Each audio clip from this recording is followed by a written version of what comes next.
Shalom. Puji Tuhan, mari bersama kembali kita lihat Injil Lukas. Injil Lukas pasal yang pertama, ayat yang ke-67 mulai.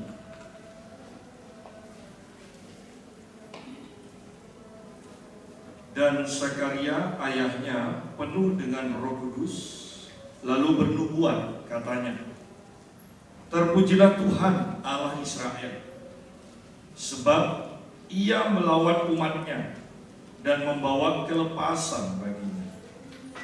Ia menumbuhkan sebuah tanduk keselamatan bagi kita di dalam keturunan Daud hambanya itu, seperti yang telah difirmankannya sejak purbakala oleh mulut nabi-nabinya yang kudus, untuk melepaskan kita dari musuh-musuh kita dan dari tangan semua orang yang membenci kita, untuk menunjukkan rahmat-Nya kepada nenek moyang kita dan mengingat akan perjanjiannya yang kudus, yaitu sumpah yang diucapkannya kepada Abraham, bapa leluhur kita, bahwa Ia mengaruniai kita supaya kita terlepas dari tangan musuh, dapat beribadah kepadanya tanpa takut, dalam kekudusan dan kebenaran di hadapannya seumur hidup kita. Nah, kita berhenti sampai sini dulu.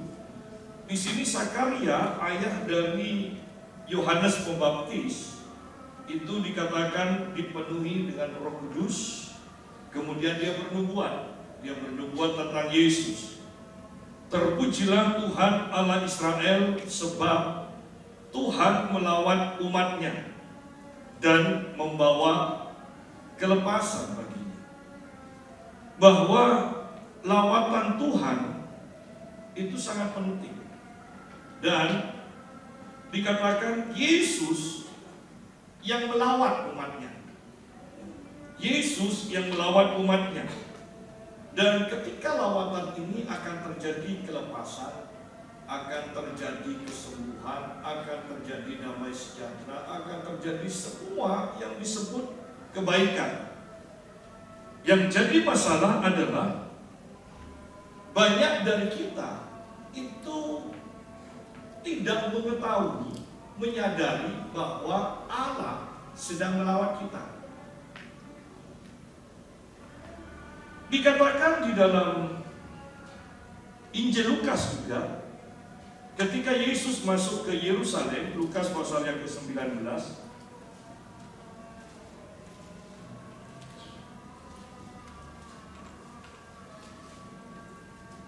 dikatakan ayat 41, dan ketika Yesus telah dekat dan melihat kota itu, kota Yerusalem, Ia menangisinya. Katanya, wahai, betapa baiknya jika pada hari ini juga engkau mengerti apa yang perlu untuk damai sejahteramu. Tetapi sekarang hal itu tersembunyi bagi matamu. Sebab akan datang harinya bahwa musuhmu akan mengelilingi engkau dengan kubu, lalu mengepung engkau dan menghimpit engkau dari segala jurusan. Dan mereka akan membinasakan engkau beserta dengan pendudukmu, dan pada tembokmu mereka tidak akan membiarkan satu batu pun tinggal terletak di atas batu yang lain. Karena engkau tidak mengetahui, perhatikan, karena engkau tidak mengetahui saat bila mana Allah melawat engkau. Bahwa sebenarnya setiap kita, setiap umat Tuhan, itu pasti dilawat oleh Tuhan. Kenapa? Karena lawatan Tuhan ini penting. Ketika kita mengetahui lawatan Tuhan, menerima lawatan Tuhan, sebenarnya kita itu dipersiapkan untuk kuat atau bahkan terhindar dari bencana-bencana yang akan datang. Di sini kita lihat Yesus masuk ke Yerusalem dan orang-orang Farisi menolak Yesus. Ya, di sini bahkan ketika orang-orang berseru-seru menyanjung Yesus, orang Farisi dikatakan begini, ayat 39. Beberapa orang Farisi yang turut dengan orang banyak itu berkata kepada Yesus, Guru, tegurlah murid-muridmu itu. Artinya murid-murid yang menyanjung-nyanjung Yesus. Jawabnya, aku berkata kepadamu, jika mereka ini diam, maka batu ini akan berteriak. Jadi ada orang-orang yang tidak suka mendengar Yesus disanjung. Ada orang-orang yang tidak suka melihat Yesus masuk ke Yerusalem. Padahal Yesus masuk ke Yerusalem itu berarti dia sedang melawat Yerusalem. Ya. Nah, perhatikan di sini kembali, ketika Yesus telah dekat dan melihat kota itu, ia menangisinya. Ya. Ia menangisinya, katanya, wahai, atau terjemahan lain mengatakan celakalah, betapa baiknya jika pada hari ini juga engkau mengerti apa yang perlu untuk damai sejahteramu, tetapi sekarang hal itu tersembunyi bagi matamu. Lihat di sini bahwa orang-orang di Yerusalem tidak mengerti, di sini dikatakan tidak mengerti apa yang perlu untuk damai sejahtera. Banyak orang tidak mengerti apa yang perlu untuk keselamatan. Banyak orang tidak mengerti apa yang perlu supaya engkau diperkenan oleh Tuhan. Mereka mencari hal-hal di dunia sehingga mereka itu tidak mengetahui ketika Tuhan melawat mereka. Lebih anehnya lagi adalah ketika kita terus meminta Tuhan lawat kami, Tuhan lawat kami, Tuhan lawat kami. Padahal Tuhan sudah melawat, tetapi kita tidak mengetahuinya. Dikatakan di sini, tetapi sekarang hal itu tersembunyi bagi matamu. Padahal bangsa Israel, orang Farisi ahli Taurat, selalu berdoa supaya Tuhan Sang Mesias itu melawat mereka.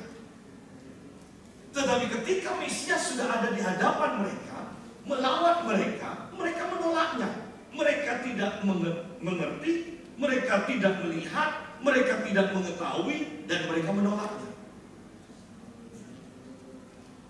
Berapa banyak sebenarnya kita itu dilawat Tuhan?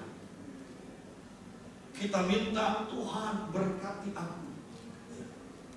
Dan ketika Tuhan memberikan kesempatan kita untuk menabur, ya, kita melewatkan itu.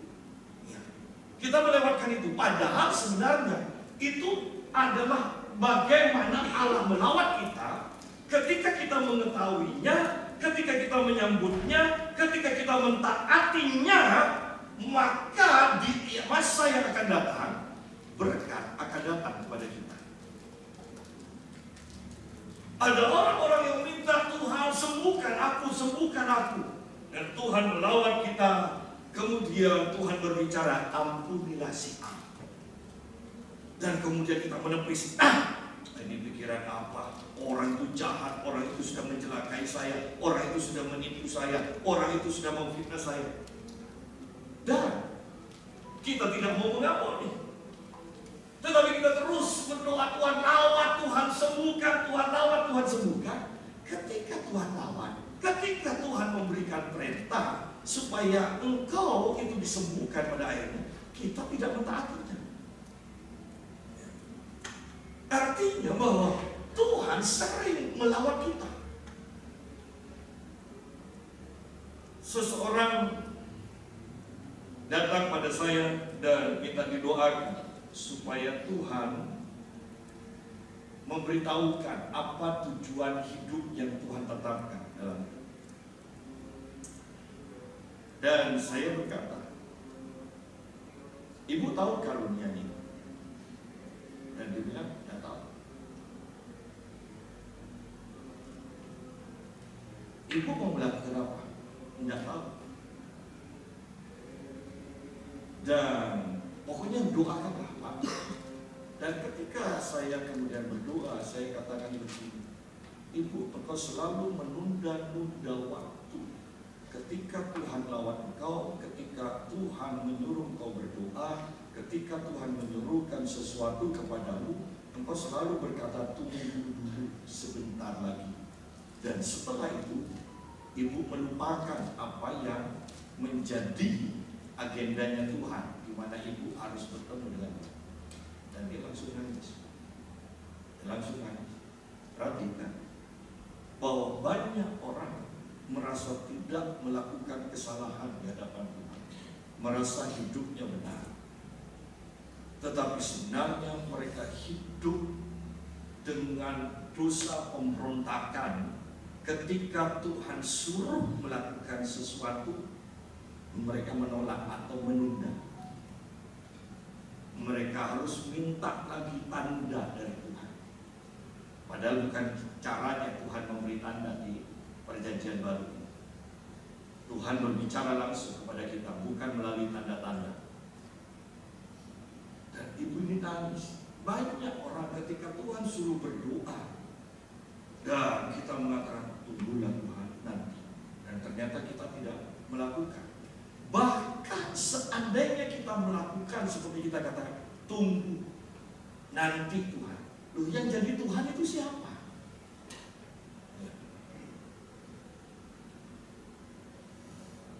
Ketika saat ini Tuhan minta kita berdoa, kita tahu hadirat Tuhan itu memenuhi kita. Dan kita merasa, kita tahu, kita mendengar Tuhan suruh kita berdoa. Ketika kita bilang tunggu Tuhan, maka hadirat Tuhan ini diangkat dan kita mengatakan 2 jam lagi Tuhan. Ketika kita berdoa 2 jam, Anda taat berdoa, tetapi tidak ada hadirat Tuhan. Lawatan Tuhan sudah lewat. Disinilah banyak orang kemudian manusia rohnya atau hatinya menjadi suam. Ya, jadi hati-hati dengan penundaan yang kita buat ketika Tuhan suruh lakukan kita sesuatu sekarang ini. Ya. Jadi kita lihat di sini, wahai betapa baiknya jika pada hari ini juga engkau mengerti apa yang perlu. Ya, perhatikan kata ini. Apa yang perlu untuk damai sejahteramu. Betapa baiknya jika pada hari ini juga, kalau mau dipersempit, pada waktu ini juga engkau mengerti apa yang perlu damai sejahtera, apa yang perlu untuk keselamatanmu, apa yang perlu untuk kesembuhanmu. Hari ini, saat ini, itu begitu pentingnya. Ketika kau melewatkan yang perlu dilakukan hari ini atau saat ini, maka celaka akan menanti kau di depannya. Yerusalem menolak Yesus dan tidak mengetahui ketika Yesus melawat, sehingga tahun 70 Masehi, sekitar tahun 70 Masehi, Yerusalem dihancurkan sedemikian rupa. Sehingga sungguh tidak ada batu itu berdiri di atas batu yang lain. Itu yang terjadi. Ya, menurut sejarah itu yang terjadi. Tetapi sekarang hal itu tersembunyi bagi matamu. Wow, kita tidak mengetahui lawatan Tuhan. Sebab akan datang harinya bahwa musuhmu akan mengelilingi engkau dengan kubu, lalu mengepung engkau dan menghimpit engkau dari segala jurusan. Dan mereka akan membinasakan kau beserta dengan pendudukmu, dan pada tembokmu mereka tidak akan membiarkan satu batu pun tinggal terletak di atas batu yang lain, karena engkau tidak mengetahui saat bila mana Allah melawan engkau. Apakah mungkin Tuhan sudah melawat Sumatera yang beberapa waktu yang lalu, ya, dilanda banjir yang begitu besar? Apakah mungkin Tuhan sudah melawat Aceh? Ya. Tetapi ketika mereka menolak, lihat firman Tuhan digenapi. Bahkan umat Tuhan seringkali merasa tidak mengerti. Kenapa aku mengalami ini? Kenapa aku mengalami ini? Padahal sebenarnya yang terjadi dulu kemarin, ya, ketika Tuhan melawan kita, kita tidak menghiraukan. Kita tidak mengerti ketika Tuhan melawan kita. Karena engkau tidak mengetahui saat bila mana Allah melawan engkau. Jangan-jangan kita juga sering melewatkan waktu di mana Allah melawan kita. Sehingga kemudian terjadi banyak hal yang kita tidak inginkan, yang tidak mendatangkan damai sejahtera. Ingat, seharusnya ketika Tuhan melawan kita sekarang, maka selanjutnya kita akan mengalami damai sejahtera Allah. Itu bisa diartikan akan apapun juga yang bisa dikategorikan damai sejahtera. Lawatan Tuhan itu begitu penting. Lawatan Tuhan begitu penting. Kita harus menyadari lawatan Tuhan. Kita harus melihat lawatan Tuhan. Dan yang penting adalah kita merasa perlu lawatan Tuhan, bukan sesuatu yang lain. Seringkali kita merasa perlu uang, perlu koneksi, perlu dokter yang hebat. Tetapi di sini dikatakan, jika pada hari ini, betapa baiknya jika pada hari ini juga engkau mengerti apa yang engkau perlukan sebenarnya, yaitu lawatan Tuhan. Lawatan Tuhan. Kembali kepada pembahasan kita di dalam Injil Lukas pasal yang pertama.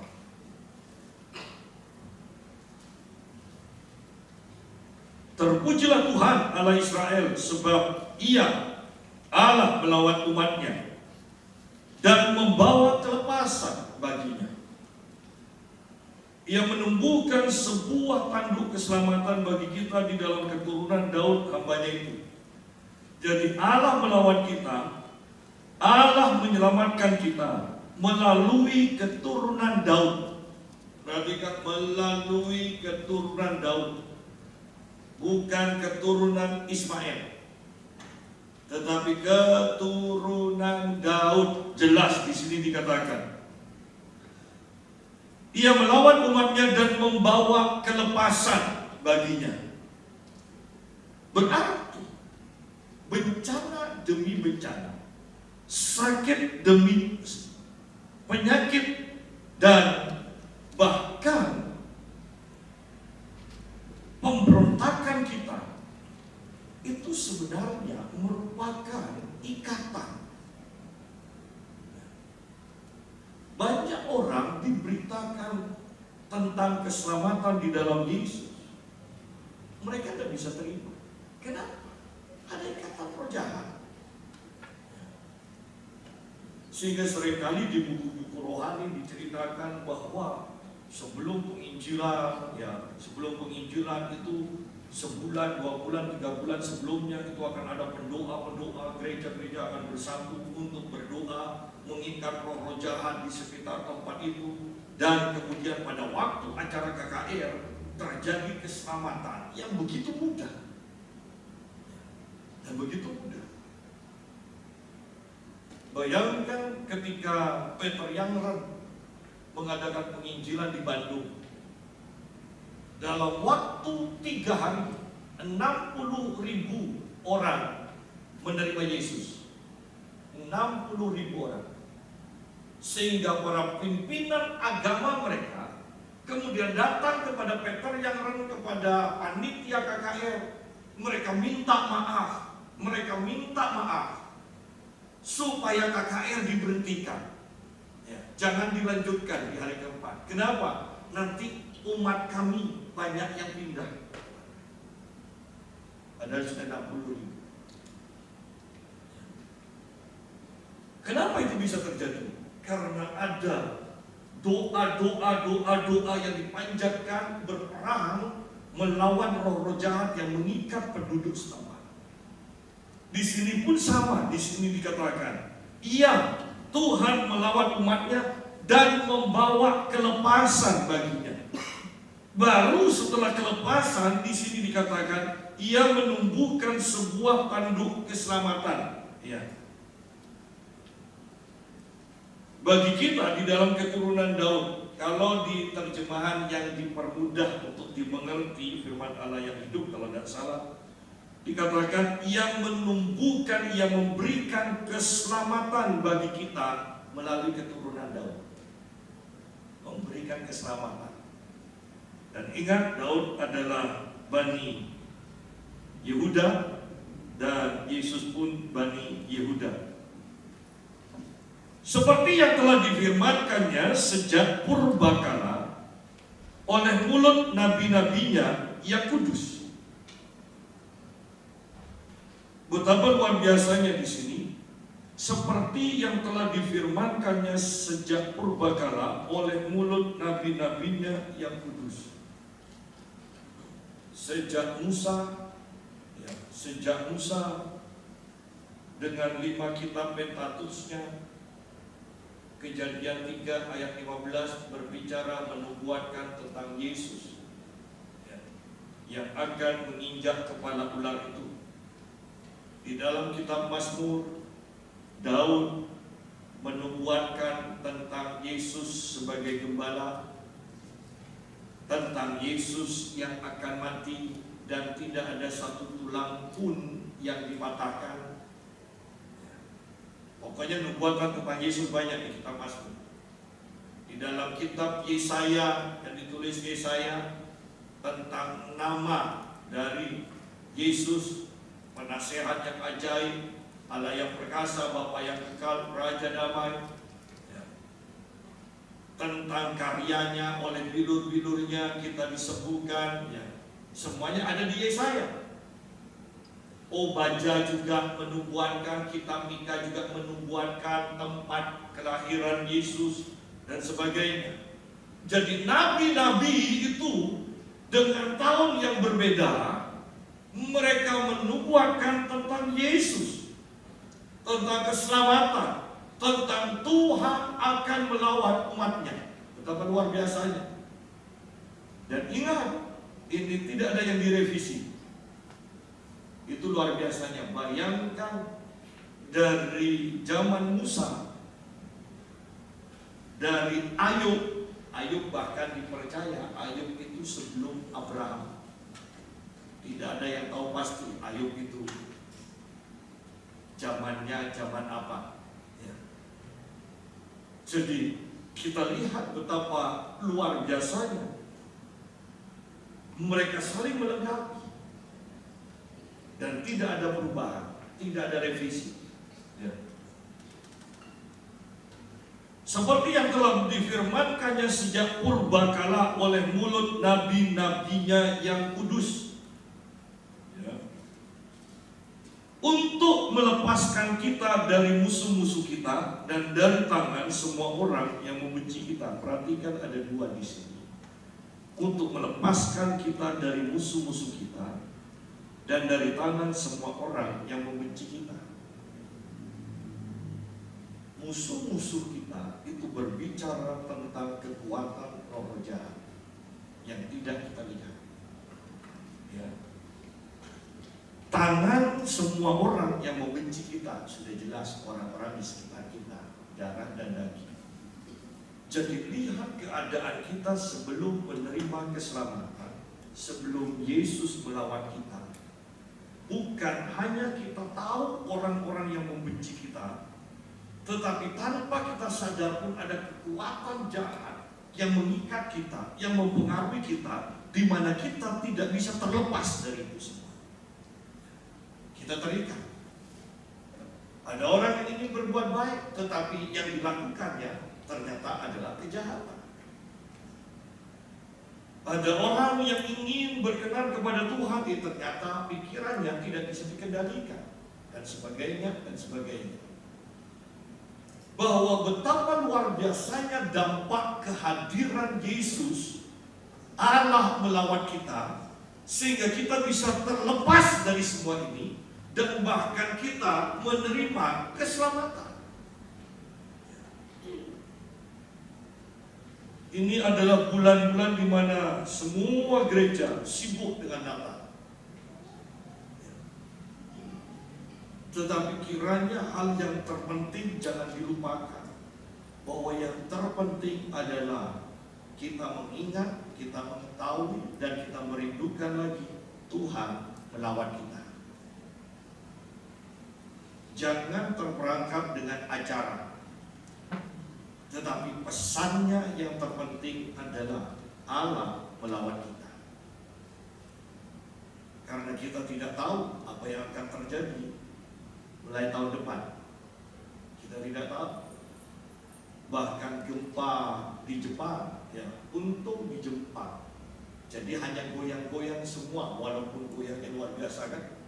Gempa 7, berapa itu kan? Hanya, ya, tsunami-nya hanya 3 meter.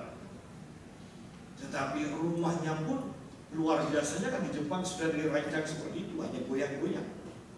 Coba itu terjadi di Indonesia, goyang lalu ambruk, bukan goyang-goyang, goyang dan ambruk. Kalau di Jepang kan goyang-goyang, tidak ada ambruknya, ya. Tetapi yang saya katakan, herannya dengan keadaan yang seperti sekarang, ekonomi sudah seperti ini, penyakit yang orang menengah ke bawah tidak boleh sakit, iya kan? Ya, tidak boleh. Kemudian rusaknya moral, dan banyak orang Kristen masih santai dengan hal seperti ini. Bahkan peramal, perhatikan, saya tidak percaya kepada peramal, tetapi betapa sibuknya orang-orang, baik yang di pemerintahan, baik yang bergerak di alam roh, bahkan peramal-peramal, semuanya ramalannya itu yang jelek-jelek. Ya. Bahkan saya diundang di Surabaya Sabtu lalu. Ketika orang bertanya, nubuatan tahun depan Pak, saya katakan, Anda harus menjadi orang yang kuat, supaya Anda terus diperbaharui dan menjadi seperti Raja Wali yang bermain-main dengan badai yang begitu kuatnya. Bahwa tahun depan tidak akan mudah, akan ada badai di segala kehidupan kita. Hanya orang-orang yang kuat saja yang bisa bermain-main di dalam badai itu, seperti Raja Wali yang kekuatannya sudah diperbaharui. Dan pada intinya orang-orang kemudian selalu berkata, nubuatan dari Pak Yusak selalu mengerikan, beda dengan pendeta-pendeta kebanyakan. Selalu nubuatannya tahun multiplikasi, dan bosan-bosannya selalu diulang. Tahun berkat 7 kali lipat, tahun aktifnya karunia-karunia roh dan keuangan yang berlipat-lipat. Pokoknya yang model-model gitu. Kebanyakan pendeta-pendeta sudah kalau Desember nubuatannya seperti itu sudah. Mereka latah. Mereka tidak pernah melihat dalam roh dan sesungguhnya. Nah, kembali kepada pembahasan kita, lihat di sini bahwa hanya Tuhan yang mampu untuk melepaskan kita dari musuh-musuh yang tidak kelihatan. Hanya Tuhan yang bisa melepaskan kita dari tangan orang-orang yang membenci kita. Untuk menunjukkan rahmat-Nya, belas kasihan-Nya kepada nenek moyang kita, dan mengingat akan perjanjiannya yang kudus, yaitu sumpah yang diucapkannya kepada Abraham bapa leluhur kita. Bahwa Alkitab berkata Tuhan mengingat perjanjiannya sampai beribu-ribu angkatan. Dia tidak pernah lupa. Jadi siapapun yang pernah mendapatkan nubuatan dan Anda yakin sungguh ini dari Tuhan, walaupun sudah puluhan tahun, jangan pernah kecewa, jangan pernah putus asa, Jangan pernah berkata, saya tidak percaya lagi. Karena Tuhan ingat janjinya sampai ribuan angkatan. Dia tidak pernah lupa. Bukankah Yesus, kelahiran Yesus itu sudah dinubuatkan 4.000 tahun sebelumnya di dalam kitab Kejadian, ya. Ketika Adam dan Hawa jatuh dalam dosa, berarti kan sekitar 4.000 tahun kemudian baru digenapi. Kita kan belum sampai 1.000 tahun kan janji Tuhan kan atas hidup kita, ya.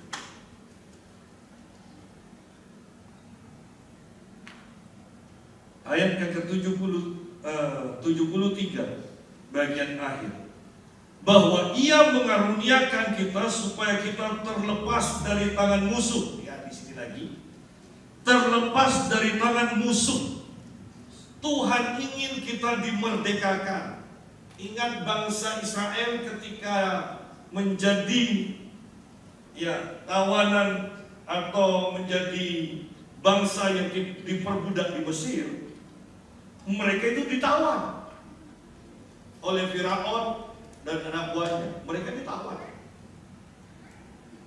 Tetapi Tuhan mengutus Musa untuk melepaskan umatnya dari musuh-musuhnya. Dan Firaun menggambarkan kekuatan jahat, ya. Demikian pula kita dikatakan, Ia Tuhan mengaruniai kita supaya kita terlepas dari tangan musuh yang mengikat kita, yang membelenggu kita, yang membuat kita tidak berdaya.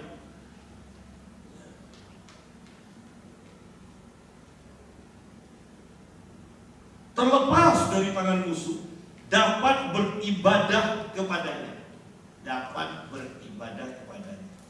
Ingat ketika Musa diutus oleh Tuhan kepada Firaun, selalu dalam setiap kutub atau tulah, selalu Tuhan mengutus pergi ke Firaun pagi-pagi hari di Sungai Nil, waktu Firaun lagi buang kotoran. Ya kan, kalau pagi-pagi kan, pagi-pagi untuk apa ke sungai setiap pagi kan? Sudahlah, pasti Firaun ada di sana. Kenapa? Itu adalah kegiatan yang tidak bisa ditunda, ya. Sehingga Musa sabar dan tunggu ketika ketemu dengan Firaun. Demikianlah pesan Tuhan, firman Tuhan, biarkanlah umatku pergi. Jadi selama ini umat Tuhan itu dibelenggu oleh Firaun, dan Tuhan sekarang mau bebaskan. Biarkanlah umatku pergi untuk beribadah kepadamu. Bahwa Tuhan melepaskan kita dari ikatan, dari belenggu, supaya kita bisa beribadah. Oh, beribadah itu mahal harganya. Anda boleh tanya kepada orang-orang Kristen di Korea Utara, mahal apa enggak harganya? Anda boleh tanya kepada orang-orang Kristen di Nigeria, betapa mahalnya harga untuk bisa beribadah. Anda bisa tanya harga kepada orang-orang Cina, ya, bahwa sampai sekarang mungkin yang terbiasa lihat drama Cina, oh baik-baik saja. Tetapi untuk beribadah yang sebenarnya dikatakan, saya ketemu dengan kenalan saya yang anaknya ada di Cina, dikatakan mereka itu untuk beribadah dengan gaya yang benar, dengan Kristen, sebagai orang Kristen yang benar, mereka itu harus masuk satu ruangan, kemudian melewati satu orang Kristen yang jaga, kemudian diperbolehkan lewat, terus lewat lagi, ada penjagaan berlapis-lapis, baru kemudian mereka bisa beribadah. Itu di Cina. Di luarnya kelihatannya kan banyak kan bebas ya. Untuk pacaran bebas, untuk beribadah ternyata tidak bebas. Itu yang terjadi. Indonesia bagaimana? Sebagian murah mungkin ada kata harganya sebagian mahal. Ya, di daerah-daerah tertentu begitu keras. Tetapi yang saya mau tekankan begini, belum tentu setahun, 2 tahun, 3 tahun lagi kita bisa beribadah dengan bebas. Kenapa sebelum itu terjadi kita tidak beribadah sungguh-sungguh, memperlengkapi diri kita, membangun manusia roh kita, sehingga ketika ada larangan untuk beribadah, kita tidak tergoyahkan dan melepaskan kembali. Ketika Watchman Nee, zamannya Watchman Nee, ya, penginjil hamba Tuhan yang sangat terkenal di Cina. Awal-awal pelayanannya, kekristenan itu mendapatkan kebebasan. Tetapi pertengahan pelayanan kehidupan Watchman Nee, komunis masuk dan kekristenan itu dilarang. Muridnya Witness Lee datang kepada Watchman Nee dan berkata, ayo kita lari ke Amerika, di sana ada kebebasan. Dan Watchman Nee katakan, kamu ajak yang pergi ke sana, beritakan firman yang sudah aku ajarkan. Sedangkan aku sendiri, Tuhan tetapkan, aku tetap tinggal di sini. Dan akhirnya Watchman Nee ditangkap. Watchman Nee mati di dalam penjara setelah di penjara 20 tahun. Mahal harga untuk beribadah. Memang apa yang kita miliki, yang ada di tangan kita, seringkali itu kurang dihargai. Ya, tetapi ketika itu sudah lenyap dari tangan, berapa banyak orang-orang yang ketika mungkin saudara, orang tua atau anak, ketika masih kumpul tengkar terus, tiba-tiba mati, satu mati. Kan kita kemudian berpikir, tahu gitu kan gak tengkar, tahu gitu kan makan bareng bersama terus. Betapa pentingnya ketika sesuatu itu kemudian hilang dari kita, kita baru sadar. Demikian pula ibadah. Ingat, sampai Allah sendiri yang turun tangan menyuruh Musa untuk menghadap kepada Firaun supaya umatnya bisa beribadah. Bapak sampai mengutus firman, yaitu anaknya sendiri, ke dunia supaya umatnya bisa beribadah. Dan kita sekarang yang sudah diselamatkan menganggap enteng, menganggap begitu mudahnya kita meninggalkan waktu-waktu ibadah. Padahal ingat harganya, supaya kita bisa beribadah seperti sekarang ini. Allah di dalam Yesus Kristus harus mati. Nyawa loh taruhannya. Bagaimana dengan para rasul? Semuanya mati. Thomas ditombak di India, Paulus dipenggal, Petrus disalib dengan kepala di bawah, Rasul Yohanes digoreng hidup-hidup. Jadi harga untuk bisa beribadah mahal harganya. Sayangnya kita adalah orang yang tidak tahu menghargai sesuatu yang berharga.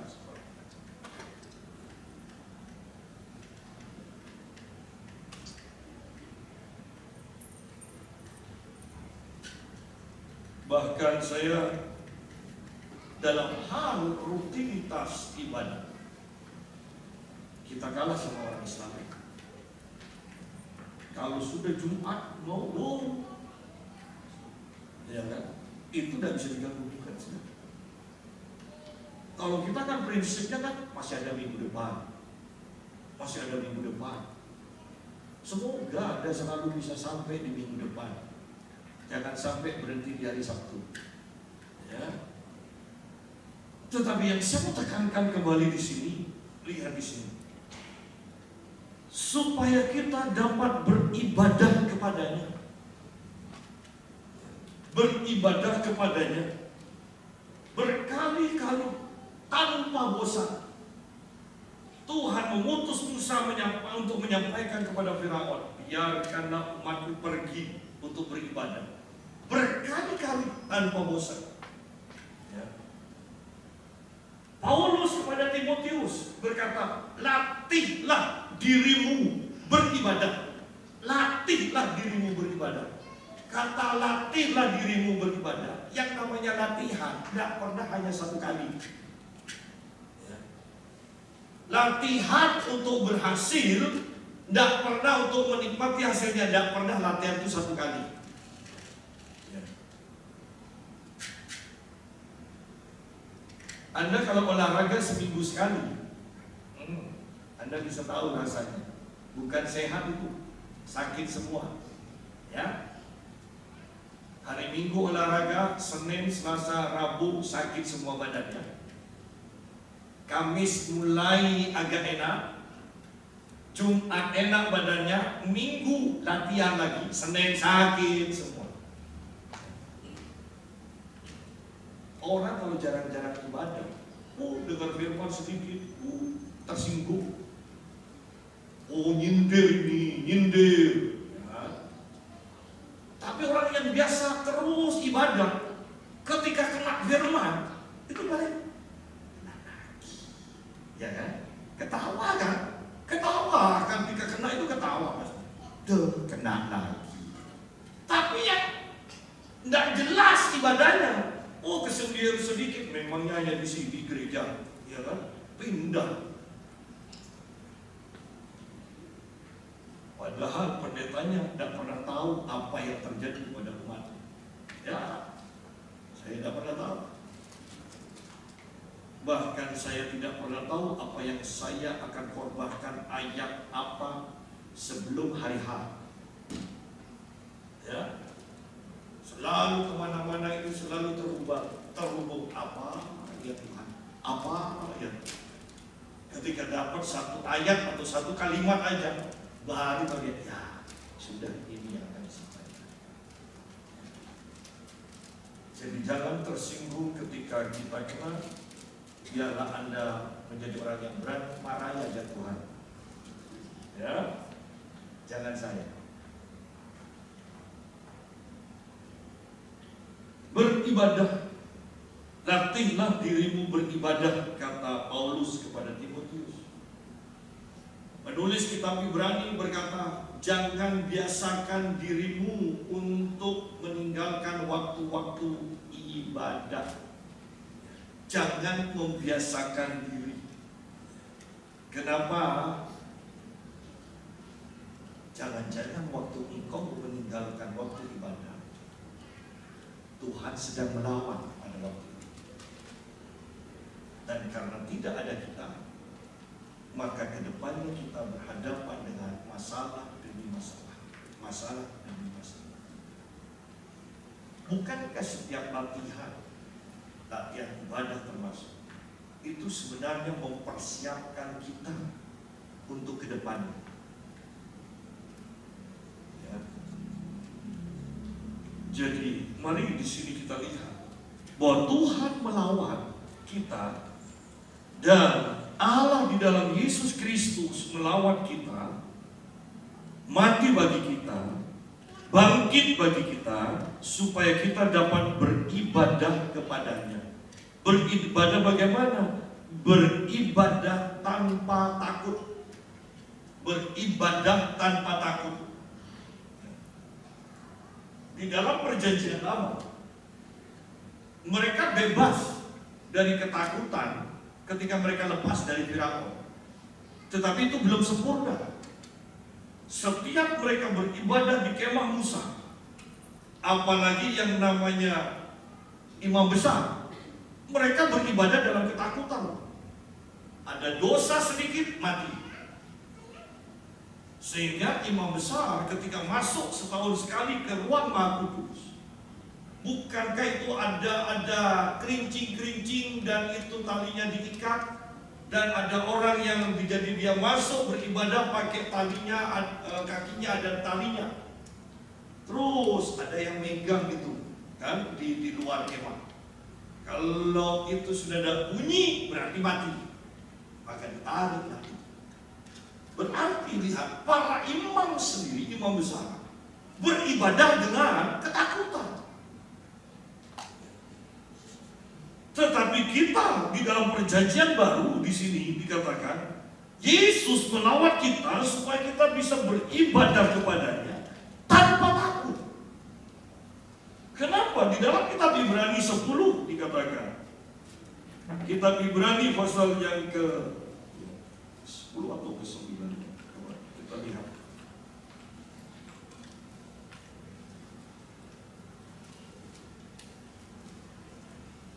Ibrani yang ke-10 ayat yang ke-19.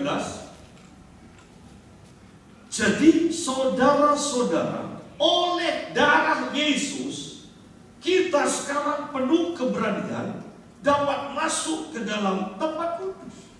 Penuh keberanian. Berarti sebelum darah Yesus kita itu masuk, umat Tuhan masuk ke dalam tempat kudus dengan penuh ketakutan. Takut mati kalau ada dosa. Tetapi ketika Yesus mati bagi kita, bahkan lambangnya pun, perlambangan itu terjadi, di mana tirai bait suci yang memisahkan ruang maha kudus dan ruang kudus itu tercabik menjadi dua, menjadi jalan masuk.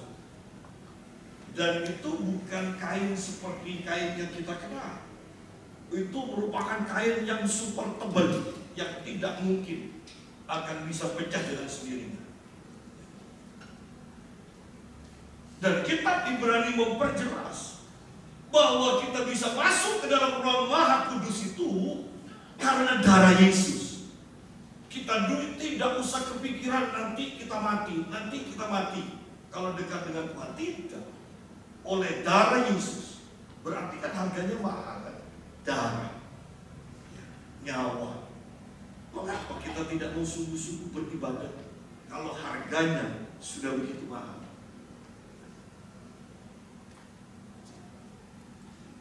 Adakah orang yang misalnya lihat konser, kemudian Anda membeli tiket super VVIP, ya, Anda memang tidak melihat konser itu?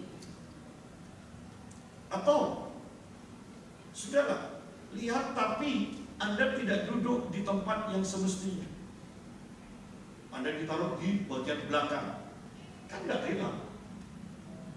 Nah, untuk kita beribadah dengan benar, Tuhan membayar dan harganya mahal.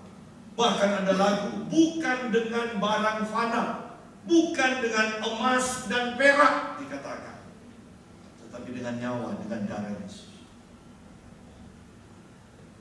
Jadi betapa pentingnya ingat Natal adalah lawatan Tuhan supaya kita bisa beribadah, dan harganya mahal. Dapat beribadah kepadanya tanpa takut, dalam kekudusan dan kebenaran di hadapannya seumur hidup kita. Beribadahnya itu dalam kekudusan dan kebenaran. Seharusnya ibadah itu, firman yang ditekankan adalah kekudusan dan kebenaran.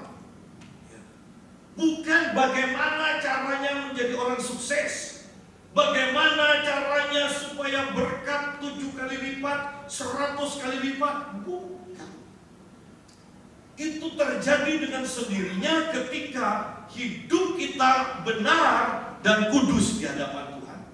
Baru Tuhan bisa atau berani mempercayakan semuanya itu. Kalau yang dalam manusia batiniah kita belum dikuduskan dan belum benar, kita dipercaya dengan harta duniawi, maka kita akan terseret oleh harta duniawi. Kita akan meninggalkan Tuhan. Hati-hati, ada baik, ada tidak baiknya. harta duniawi. Kekudusan dan kebenaran di hadapannya seumur hidup kita, bukan sekali-kali hidup kudus dan benar, tetapi seumur hidup kita. Hidup benar, hidup kudus, dalam perkataan, dalam hati, dalam pikiran, dalam tindakan. Hidup kudus dan hidup benar di hadapannya seumur hidup kita. Sadarkah kita bahwa sebenarnya kita selalu hidup di hadapan Tuhan, bahwa Tuhan selalu mengawasi kita. Seringkali kita tidak sadar sehingga kita berkata-kata semau kita sendiri, bertindak semau kita sendiri, tanpa kekudusan, tanpa kebenaran. Ingat, sebenarnya kita selalu ada di hadapan Tuhan. Dan engkau, hai anakku, ini kepada nubuatan untuk Yohanes Pembaptis, akan disebut Nabi Allah yang Maha Tinggi, karena engkau akan berjalan mendahului Tuhan untuk mempersiapkan jalan baginya, untuk memberikan kepadanya, kepada umatnya pengertian akan keselamatan yang berdasarkan pengampunan dosa-dosa mereka oleh rahmat dan belas kasihan dari Allah kita, dengan mana Ia akan melawan kita surya pagi dari tempat yang tinggi, untuk menyinari mereka yang diam dalam kegelapan dan dalam naungan maut, untuk mengarahkan kaki kita kepada jalan damai sejahtera. Saya akan rangkum kata-kata untuk Yohanes Pembaptis ini, bahwa ingat, sebelum Yesus datang, sebelum Yesus berkarya, ada pendahulunya. Dia didahului oleh seorang nabi besar, yaitu Yohanes Pembaptis. Yesus yang pernah datang ke bumi dan didahului oleh seorang nabi besar, Yohanes Pembaptis. Yesus ini juga yang akan datang untuk kedua kalinya, dan kedatangannya untuk kedua kalinya akan didahului dengan munculnya banyak nabi, sehingga kemudian Anda akan menjumpai di akhir zaman banyak nabi-nabi palsu. Kenapa? Karena banyaknya nabi yang mendahului kedatangan Yesus. Itu mereka melakukan hal-hal yang spektakuler, menyampaikan pesan yang benar, pesan yang berwibawa, pesan yang membangun. Dan setan tidak suka, sehingga dia akan memunculkan juga nabi-nabi palsu. Ingat, jangan melakukan kesalahan yang banyak orang lakukan, ya. Karena banyak nabi palsu, kemudian kita menolak pelayanan semua nabi. Karena banyaknya uang palsu yang beredar, kemudian kita tidak mau memakai uang. Kan konyol. Yang perlu adalah kita mempunyai karunia membedakan. Yang perlu adalah kita menjadi dewasa rohani, sehingga kita tahu mana yang benar, mana yang palsu.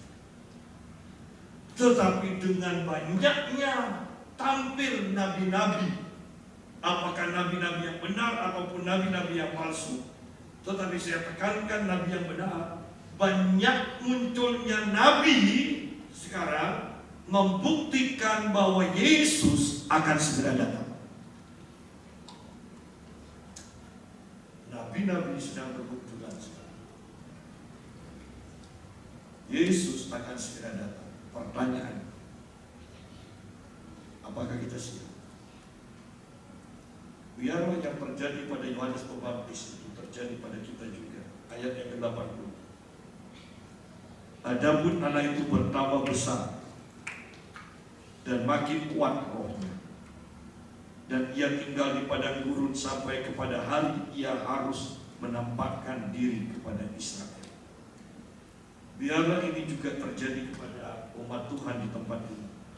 Adapun anak itu, Yohanes Pembaptis, bertambah besar dan makin kuat rohnya, saya tekankan, makin kuat rohnya di akhir zaman ini.